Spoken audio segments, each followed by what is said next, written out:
Pandemi bukanlah suatu masalah. Pandemi tidak menghalangi kita untuk selalu berkreativitas dan selalu berinteraktif. Tetap untuk mencerdaskan anak bangsa, saya Reno Seprani, welcome to my room.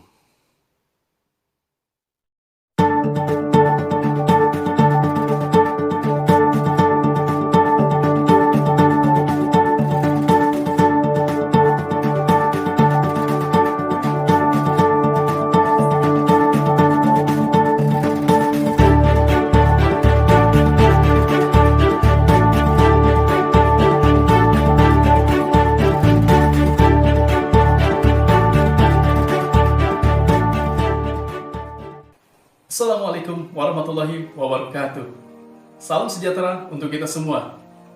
Halo Sobat SMK, apa kabar kalian semua? Semoga kalian dalam keadaan sehat, semangat, dan selalu diberikan kemudahan dalam melakukan aktivitas sehari-hari, khususnya dalam melaksanakan kegiatan KBM online. Pada kesempatan kali ini, seperti biasa, kita akan membahas materi-materi yang menarik tentang teknologi layanan jaringan. Tapi sebelum itu, saya akan berikan sedikit pantun untuk kalian semua. Pergi ke pasar, pakai sendal jepit. Ke pasar, beli buah jering. Meski belajar dalam suasana COVID, belajar asik dengan cara daring. Oke, itu dia sedikit pantun untuk kalian. Semoga dapat memotivasi kita dalam belajar. Walaupun kondisi pandemi, tentunya tidak menghalangi kita dalam mengejar prestasi. Oke Sobat SMK, saya Reno Seprani. Welcome to Study Room.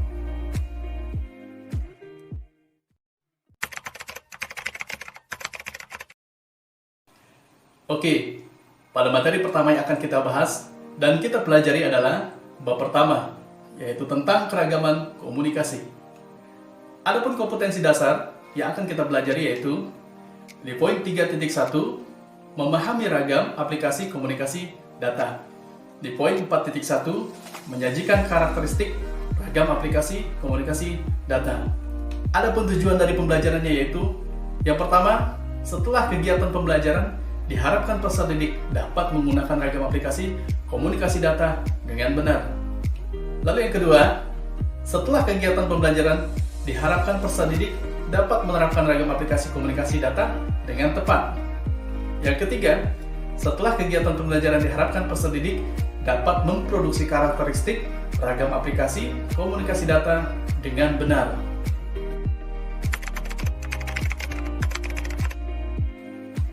Di dalam keragaman komunikasi, ada 4 macam jenis keragaman yang bisa terjadi. Yang pertama adalah komunikasi audio. Secara definisi, komunikasi audio adalah sebuah alat komunikasi yang dapat ditangkap melalui alat pendengaran kita, seperti yaitu contohnya telepon, radio, dan tape recorder. Nah, telepon adalah alat komunikasi yang digunakan untuk menyampaikan pesan suara, terutama pesan yang berbentuk percakapan.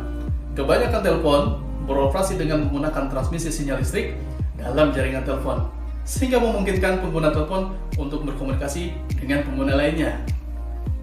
Seiring dengan semakin pesatnya teknologi, saat ini telah dikembangkan telepon genggam atau lebih dikenal dengan sebutan handphone. Ya, biasa kita singkat dengan HP, disebut pula dengan telepon seluler atau ponsel, yaitu sebuah perangkat telekomunikasi elektronik yang mempunyai kemampuan dasar yang sama dengan telepon konvensional. Namun, dapat dibawa kemana-mana atau secara portable, dan tidak perlu disambungkan dengan jaringan telepon menggunakan kabel. Jadi cukup simpel, bukan?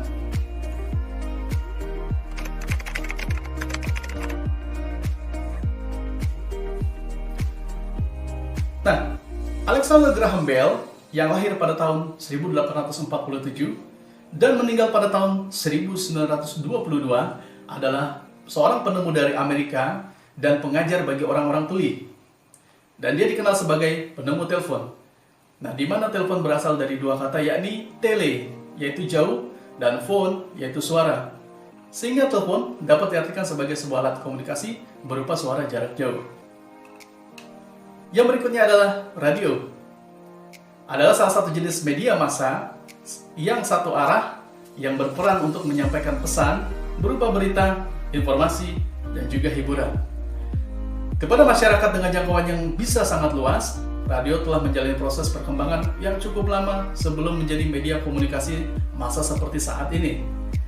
Berkat ketekunan 3 orang cendekiawan, diantaranya seorang ahli dari ilmu alam yang bernama James Maxwell, berhasil menemukan rumus yang diduga dapat mewujudkan gelombang elektromagnetis, yaitu gelombang yang digunakan untuk gelombang radio dan televisi pada tahun 1965.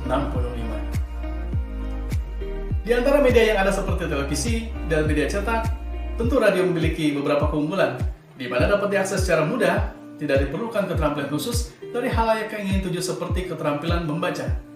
Karena radio merupakan media imajinatif, selain itu masyarakat dapat mendapatkan informasi dengan cepat dari radio dengan biaya yang sangat murah.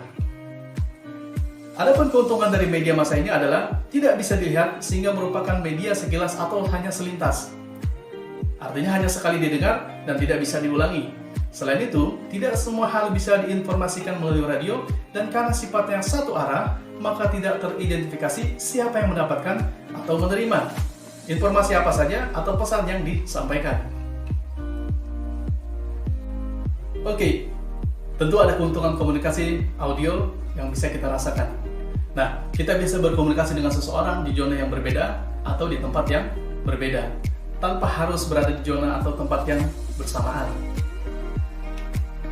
Oke, kita lanjut ke pembahasan yang berikutnya, yaitu komunikasi video.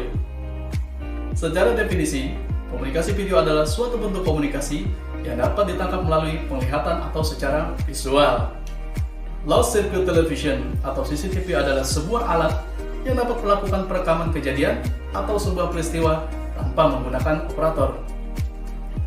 Adapun sinyal yang ditangkap CCTV bersifat tertutup atau tidak didistribusikan lagi ke publik layaknya siaran televisi. Biasanya, kamera CCTV ini digunakan untuk memberikan pengawasan penuh pada sebuah area secara otomatis tanpa menggunakan petugas dalam pelaksanaannya, seperti perkantoran, perumahan, lalu lintas, perkantoran, dan sekolahan tentunya. Kamera pengintai ini ada yang hanya bisa menampilkan apa yang sedang terjadi, dan ada juga yang bisa menyimpan aktivitas yang terjadi di hadapannya. Jadi kedua opsi tersebut diserahkan pada keinginan dan kebutuhan dari si pengguna tersebut.